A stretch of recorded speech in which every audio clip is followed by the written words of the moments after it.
So firstly, obviously get a confirmation from the hospital. I would either suggest like calling them twice or emailing them twice, just to like be really sure that you have your room booked.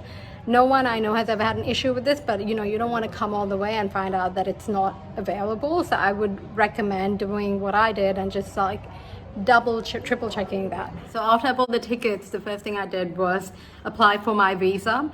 So going through Australia, it costed me 90 USD, I think, for a medical visa. And mum was coming with me, so she got a medical attendant visa. We didn't want to rock up here and then be sent back. I don't actually remember if it's cheaper to get a tourist visa or not, but regardless, we didn't want to take a chance, so we just got the right visa. Yeah, so applied for a visa. So that was all done online. And it's like 5 pages, which actually honestly doesn't take long, but whenever you talk to someone else, they go like, oh, Indian visa, like 5 pages. It's honestly not that long. The only thing that kind of stumped me a little bit was they asked me like when the last time I entered India was and what my visa number was back then, what my entry date was, what the address that I stayed at. So some of you might not even have this problem if this is your first time going to India, but I've been to India many times before. But mostly like when I was much younger and not in charge of actually like applying for the visa and the dates and where we were staying, etc. And I don't remember where I stayed, even like in a country that I went to last year. So I don't know how I could remember something, an address of a place that I was in like 10 years ago. But like I just called up the agency and the embassy, and I asked them, like I just told them that I couldn't remember some things, and they were like, oh, just put not applicable, or like just put something random and put a note somewhere in there that says like that explains your situation. So I did, and I was a bit like wary about the fact that like I was already paying $90 and it might not even get approved because I didn't have some information in there, but everything went fine. So you know, the visa got approved in like 2 days. So yeah, mum and my visa, and then the next thing I did was I went and got vaccinated. If you go to a country where you need to be vaccinated for, make sure you do it 2 weeks before you leave, and not like what I did, which is go on the day of. So it was typhoid, hepatitis A, B, C, I think. And another thing was, well, I just asked my doctor, I was like, I'm going to India, what do I need? And then he told me this, and it was quite pricey. It was like $150, $160. Another thing, you're in India, like you want to be wary of the mosquitoes. So firstly, you can get dengue. Dengue can be quite dangerous. Like my cousin lost his life to dengue when he was like 5 years old. He's from a really wealthy family. His dad would have been happy to spend like stacks of money to make him okay, but unfortunately it was too late. Dengue caught up to him and then he died. So that was the first thing, dengue. And also I've gotten dengue before when I was in Sri Lanka as well. So apparently if you get dengue once, the second time is super fatal. So that's another warning my doctor gave me. So if you had dengue before, be extra careful, be extra wary of mosquitoes. Malaria, although it doesn't have a vaccine, but they do have a tablet. So apparently they've got different types of tablets. The one that I bought was apparently like one of the cheaper ones, which is you take it 2 days before you leave, and then every day while you're away, and then for 4 weeks after, because I'm gone for a month. That's with malaria. I think there's like other tablets that you can take that are like of a shorter span of time or something like that, but they're just more expensive. I've been told that the risk of malaria here isn't that high, but you know, you don't want to take a chance. I've already met one person whose mom got malaria last time she visited India, and I met someone else whose brother got like a mosquito related illness that was real, like that pretty much altered his life for like 3 years before he came here to get treated. So you know, don't take the chance with that. Speaking of mosquitoes, also something like AeroGuard. We call it AeroGuard in Australia, but I'm not sure if that's just a brand name or if it's just a different term, but just mosquito spray or like a coil or whatever it is. Again, just to be safe, the mosquitoes are really intense in the evening. And then there's just like a bunch of like basic stuff that I personally felt like I wish I was more prepared for it. But if you're here, like, you know, you can just step out for a bit, go down to a grocery store or something, and get these things yourself. But I mean, like, I prefer to be a bit more prepared. So I did wish that I brought like tissue with me, tissues and toilet paper, hand wash. They do give you a soap, so that's all right, but like your shampoo, towels, and yeah, slippers, nighties, like, so have something like this because it's going to be smelling of oil later on. So, you know, that's that. Oh, and toothpaste, and the plug points over here are, oh, I should probably take a picture of it and chuck it in here, but the plug points over here are pretty, like, they can fit in a lot of different cable types, but it definitely doesn't fit in like the rectangular one. I'm not sure what countries use it, but we just use the slanty one, so it's cool for us. But like the rectangular ones, it doesn't work so great on that. So that's another thing.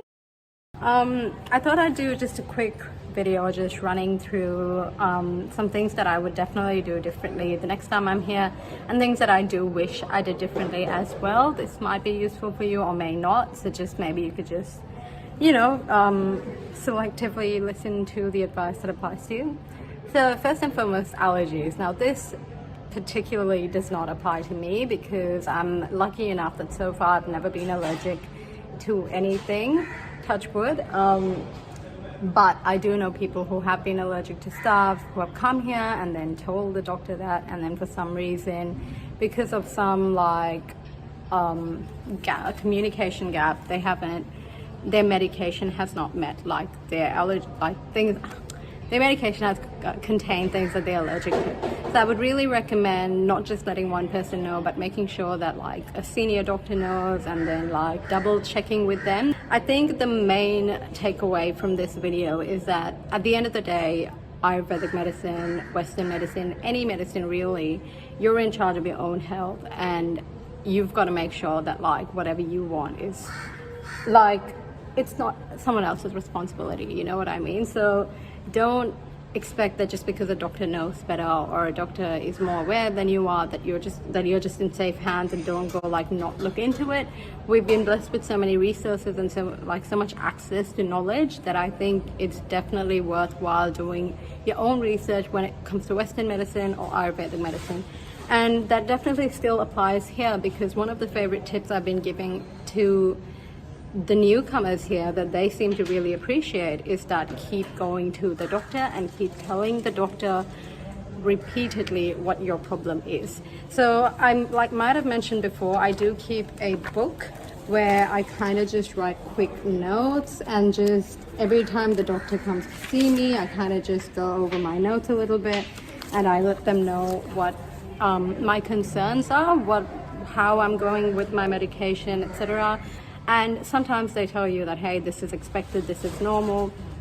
And then sometimes they tell you like, oh, okay, like, you know, how bad is it? Maybe we'll add something else on. So at the end of the day, if you don't say something, then they don't know whether or not it's working. And if you're brand new to a treatment like this, it's best to just ask. And don't just ask once, don't just ask twice, ask over and over and over again. I've been telling them about my joint pains for the longest time. Like every day I'm like, hey, I've got joint pain here, joint pain there, swelling like this, swelling like that, it hurts when I do this, it hurts when I do that. Me personally, I'm not really good at keeping track of like what triggers what, so I don't really know if I'm intolerant to a certain type of food or if a certain activity triggers something, because for me, like, I'm not really good at like just finding the root cause of something, but I still try my best, and I still like just tell them like, hey, I don't know when I get this pain, but I do get this pain, and this is how long it lasts. So something like that, really, really helpful, really, really useful. So if you're not the kind of if you like me are not the kind of person who knows what triggers what, then I would say just to the best of your ability, just be like, hey, I've been getting a swelling in my leg. I don't know why, but it's just there.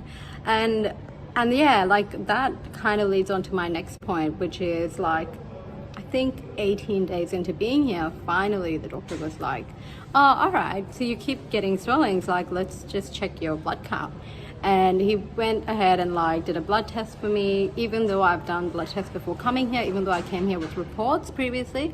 He did a blood test, and that's when they found out that like my white blood cell count was quite high, and that's what's causing like an autoimmune sort of reaction in my body that's causing the swelling.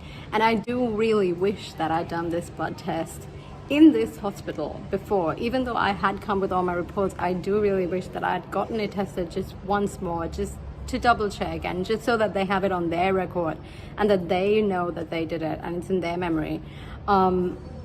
That way I would have been able to, have that exact problem targeted much earlier. Having said that, I definitely feel like the rest of my problems have been, on the decline of late, so definitely good news. So with the blood test, I do wish that I had done it earlier, and I would strongly recommend that you do it, even if you have done it in your home country or you haven't. So one of the things that the doctor from Kottakkal that I meet every second Thursday told me is that Western medicine is really good at diagnosing. Over here, they're trying to find the root cause of something, and that's what they're going to focus on. So if it's better if you actually come here with a diagnosis, if your diagnosis is simple. If it's something like me where it's a bit all over the place, then to the best of your ability, come here with all these reports and try to get the tests taken again.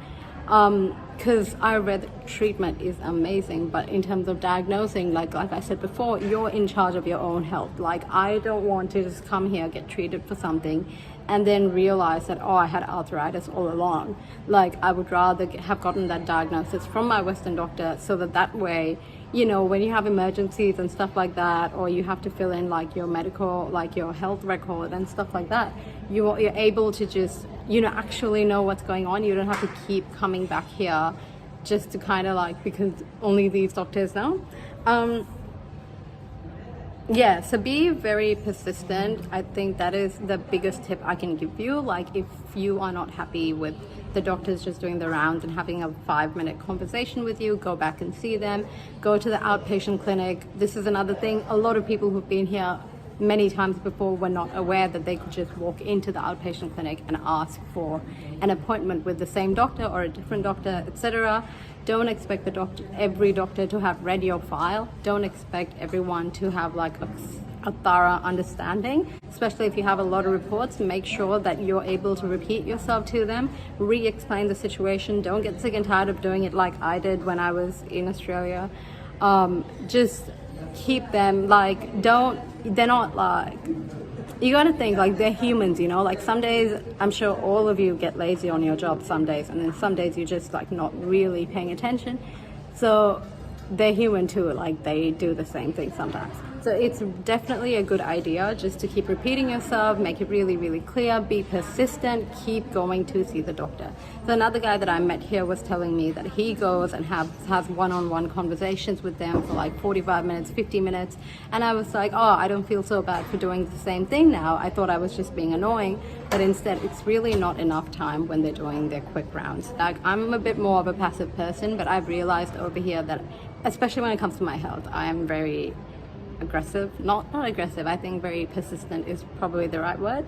So I would say be persistent over here. That is like my biggest tip, especially because like after I did my blood test, I was given my report on the exact same day, and then told that the next day the doctor would discuss it with me. And then the next day when the doctor came, she was under the impression that I'd already discussed it with someone else, and I hadn't, and it was a date where there were no other doctors around. So, and then she kind of just sort of like glanced at it real quick and was like, yeah, everything's okay. So I would say, I would really suggest following up on your blood tests.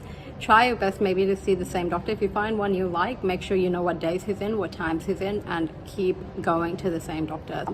And like, again, like with the blood tests and stuff, like follow up on it. I had another friend who was meant to have her blood tested, and then I think the next day they just forgot to call her. So she was like, I guess they forgot. They'll do it another day when they remember, or like whenever they think is the right time.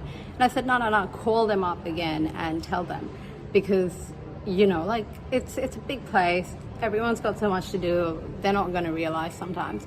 So then she called them up, and then it happened the very next day. So just make sure that you are keeping up with it.